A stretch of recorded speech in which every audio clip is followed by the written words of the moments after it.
What if the government could just print unlimited money?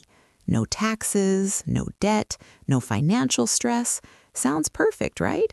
More money for everyone, higher salaries, more spending. The economy should boom. But here's the problem. Money only has value because it's limited. The moment you print too much of it, that value starts to disappear. Fast. Let's break it down. When governments print large amounts of money, there is more cash in the system.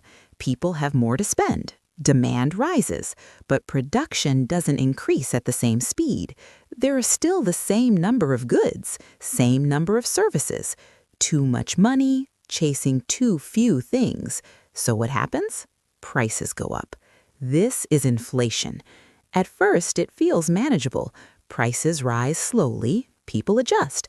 But if money printing continues, inflation accelerates. Now prices don't just rise, they jump.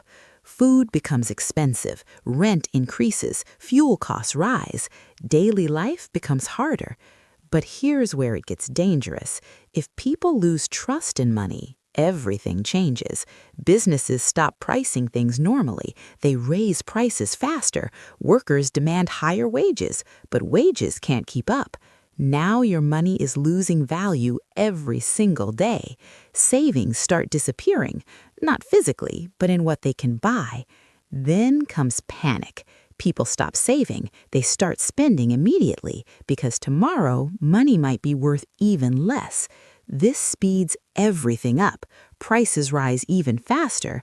This is called hyperinflation, and history has seen it before. In some countries, people needed bags full of cash just to buy basic food. At that point, money stops functioning as money. It becomes paper. The economy breaks down, trade becomes unstable, businesses fail, jobs disappear, and the system collapses. So why don't governments just print unlimited money? Because printing money doesn't create real value.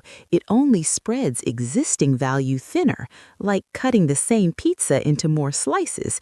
Each slice becomes smaller. So while printing money sounds like a solution, in reality, it destroys the very system it tries to fix.